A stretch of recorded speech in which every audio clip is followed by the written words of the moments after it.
नमस्कार, स्वागत है आपका टीवी न्यूज में। आपके साथ मैं हूं सना और आइए करते हैं खबरों की शुरुआत इस खबर के साथ। दीपावली के बाद कार्तिक शुक्ल प्रतिपदा के दिन परंपरा अनुसार गोवर्धन पूजा और अन्नकूट का पर्व मनाया जाता है। पौराणिक मान्यताओं के अनुसार इस दिन भगवान कृष्ण ने ब्रजवासियों को इंद्र के प्रकोप से बचाने हेतु अपनी उंगली पर गोवर्धन पर्वत धारण करके इंद्र का घमंड तोड़ा था। ज्योतिषाचार्यों के मुताबिक इस वर्ष भी अन्नकूट और गोवर्धन पूजा का पर्व परंपरा अनुसार मनाया जाएगा।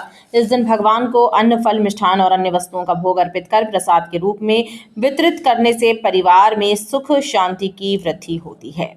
यह अन्नकूट अर्थात सबके साथ मिल बैठकर सबको बांटने की प्रवृत्ति का नाम ही अन्नकूट है।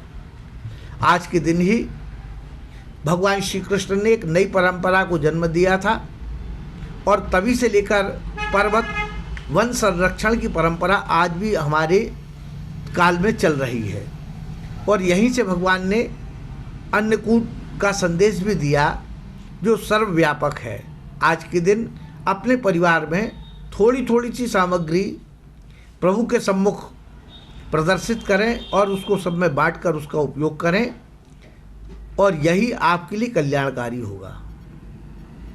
विधानसभा चुनाव में प्रत्याशियों के समर्थन में प्रचार करने के लिए स्टार प्रचारकों के आगमन का सिलसिला जारी है। इसी कड़ी में भारतीय जनता पार्टी के उम्मीदवारों के चुनाव प्रचार के लिए केंद्रीय गृह मंत्री अमित शाह का 14 नवंबर को जबलपुर आगमन होगा और वो पश्चिम विधानसभा में जनसभा को संबोधित करेंगे एवं उत्तर और पूर्व विधानसभा में रोड शो करेंगे।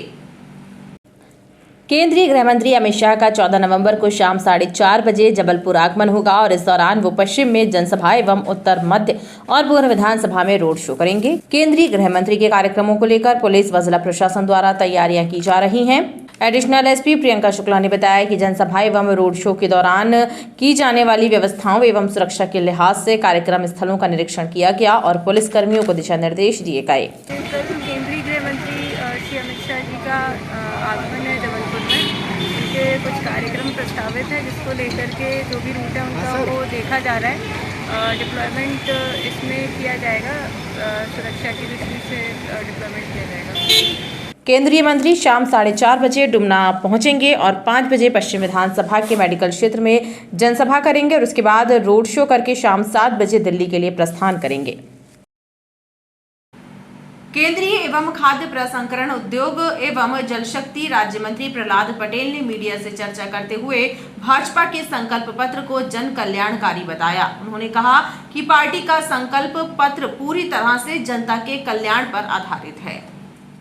केंद्रीय राज्य मंत्री प्रहलाद पटेल ने मीडिया से चर्चा करते हुए भाजपा के संकल्प पत्र के बारे में जानकारी दी। उन्होंने कहा कि भाजपा का संकल्प पत्र हर वर्ग के सपनों को पूरा करने वाला है और इसमें सबके कल्याण की झलक है। हमने जो बात अपना संकल्प पत्र जारी किया है वो आपके सामने है और हम ये मानते हैं कि कुछ चीज़ें हम सबको अपने राज्य के वित्तीय प्रबंधन के साथ और आने वाले समय में वो परिणामकारी हो, सिर्फ वोट के लिए नहीं, प्रदेश के विकास के लिए तो वो जरूरी है। उस नाते हमने अपना संकल्प पत्र जारी किया।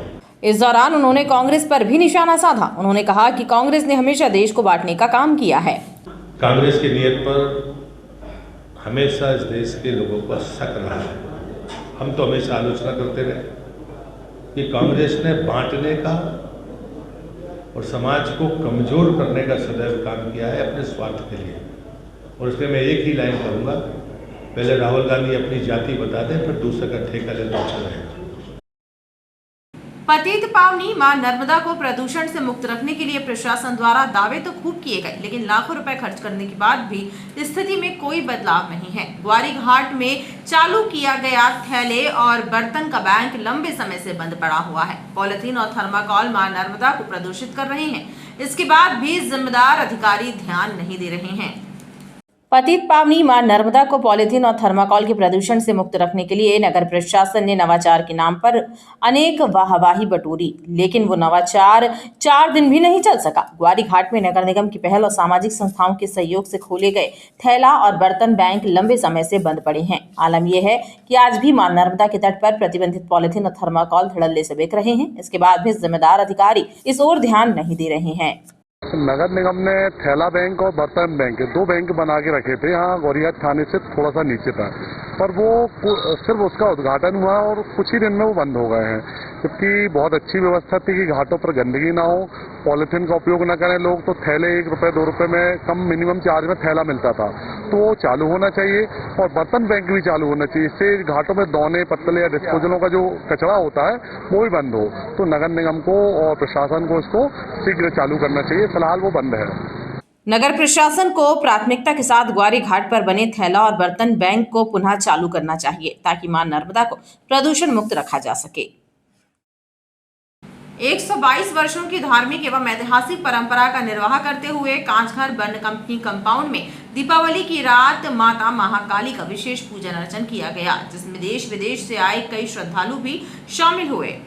122 वर्ष पूर्व पहली बार माता महाकाली का पूजन शहरवासियों को प्लेग महामारी के प्रकोप से बचाने के लिए किया गया था, तभी से इस परंपरा को निभाया जा रहा है। दीपावली की मध्यरात्रि बर्न कंपनी कांचघर की कालीबाड़ी कंपाउंड में ऐतिहासिक परंपरा निभाते हुए श्रद्धालुओं ने माता महाकाली का विशेष पूजन अर्चन किया। श्रद्धालुओं ने माता महाकाली का पूजन कर उनसे देश प्रदेश को महामारी के प्रकोप से बचाने की प्रार्थना की। दरअसल माता महाकाली का यह विशेष पूजन बीते 122 वर्षों से दीपावली की मध्यरात्रि में ही किया जाता है। बताया जाता है कि 122 वर्ष पहले क्षेत्र में प्लेग महामारी का प्रकोप फैला था, तब क्षेत्रीय लोगों और अंग्रेज अफसरों ने दीपावली की मध्यरात्रि माता महाकाली का विशेष पूजन कर उनसे महामारी से रक्षा करने की प्रार्थना की थी। तभी से प्रतिवर्ष इस धार्मिक और ऐतिहासिक परंपरा को निभाया जा रहा है।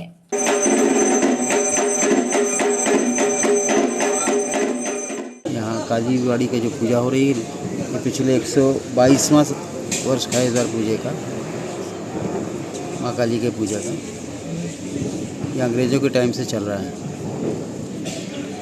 और अभी विगत कुछ वर्षों से जब से बर्न कंपनी बंद हुई है तो यहाँ पर पूजे का आयोजन हमारे बर्न कंपनी के साथी बाहर रहते हैं जबलपुर में और जबलपुर के बाहर भी, तो सब मिलकर इस पूजे को यथावत चला रहे हैं और आगे भी आशा करते हैं कि इसी प्रकार ये माँ काली की पूजा चलती रहेगी। और इसको हम लोग आगे अगले साल से सोच रहे हैं कि कुछ नए नए कार्यक्रम यहाँ पर किया जाए, बच्चों का ऐसा मत है।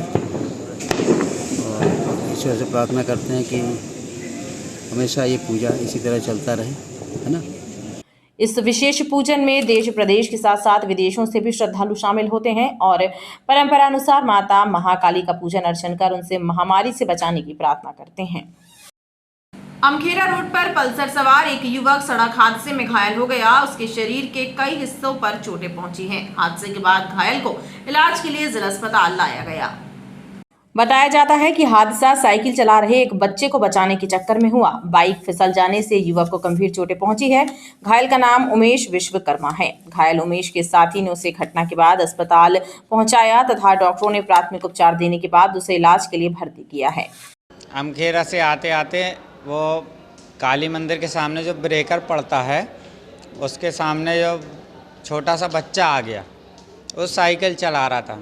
साइकिल चलाते चलाते वो एकदम से ब्रेक मारा है, तो हम लोग की वो जो उमेश विश्वकर्मा है वो पल्सर लेके चल रहा था, उसने मारा ब्रेक और अगला ब्रेक जो मारा है तो उसकी गाड़ी हो गई स्लिप, वो गिर गया। गिरने के बाद उसके आँख में और हाथों में चोट लग गई। आगामी विधानसभा चुनाव के मद्देनजर पुलिस विभाग लगातार वाहनों की चेकिंग का अभियान चला रहा है। इसी कड़ी में शहर के समस्त थाना क्षेत्रों में देर शाम के बाद पुलिस ने वाहनों की चेकिंग की। इस दौरान बिना नंबर के वाहन चलाने वालों और शराब पीकर वाहन चलाने वालों और हेलमेट धारण किए बगैर वाहन चलाते पाए जाने वालों पर पुलिस के द्वारा चालानी कार्रवाई की गई। विधानसभा चुनाव को लेकर पुलिस और प्रशासन सख्त नजर आ रहा है। लगातार पुलिस वाहनों की चेकिंग का अभियान चला रही है और नियमों का उल्लंघन करते हुए पाए जाने वालों पर कार्यवाही कर रही है। इसी कड़ी में शहर के अलग अलग स्थानों पर पुलिस ने चेकिंग का अभियान चलाया और बिना नंबर, बिना हेलमेट धारण किए और शराब पीकर वाहन चलाने वाले चालकों के विरुद्ध नियम अनुसार कार्यवाही की। आपको बताना चाहेंगे कि आगामी विधानसभा चुनाव के मद्देनजर श्रीमान पुलिस अधीक्षक महोदय के आदेश पे लगातार वाहनों की सघन चेकिंग की जा रही है। आज भी हम लोग भी नौदरा ब्रिज पे ऐसे व्यक्ति जिनके वाहनों की नंबर प्लेट सही नहीं है, संदिग्ध व्यक्ति हैं, उनकी फिजिकल चेकिंग भी कर रहे हैं। शराब पी के वाहन चलाने वाले व्यक्तियों उनकी भी चेकिंग कर रहे हैं। साथ ही साथ लोगों को समझाइश दे रहे हैं कि हेलमेट लगा के चलें और वाहन चेकिंग अभी चालू है। चेकिंग के दौरान पुलिस ने गाड़ियों की जांच भी की और संदिग्धों से पुलिस द्वारा पूछताछ भी की गई। और अब एक नजर मौसम पर। पश्चिमी विक्षोभ के असर से मौसम की रंगत बदल गई है। इससे ठंड का असर भले ही 2 दिन के लिए कम है, लेकिन सुबह और रात के समय गुलाबी ठंडक महसूस की जा रही है। वहीं मौसम विभाग का कहना है कि 2 दिनों के बाद पारे में गिरावट दर्ज की जा सकती है। वर्तमान में जिले का अधिकतम और न्यूनतम तापमान सामान्य है और उत्तर पश्चिमी हवाएं चल रही हैं। जबलपुर में सुबह और रात्रि के वक्त गुलाबी ठंड का एहसास होने लगा है। हालांकि अभी भी दिन के समय ठंड का असर जरूर कम है, जिसका कारण पश्चिमी विक्षोभ बताया जा रहा है। मौसम वैज्ञानिकों की माने तो 1-2 दिन में पश्चिमी विक्षोभ का असर खत्म होने की संभावना है, जिसके बाद पारे में गिरावट दर्ज की जा सकती है। सोमवार को अधिकतम तापमान 19.5 डिग्री सेल्सियस और न्यूनतम तापमान 15 डिग्री सेल्सियस दर्ज किया गया, जो कि सामान्य था। वहीं उत्तर पश्चिमी हवाएं 3 से 4 किलोमीटर प्रति घंटे की रफ्तार से चली। वर्तमान में उत्तर भारत की ओर से एक पश्चिमी विक्षोभ सक्रिय है, जिसके 15 नवंबर तक समाप्त होने की संभावना है। खबरों का सिलसिला लगातार जारी रहेगा। आप देखते रहिए BTV न्यूज।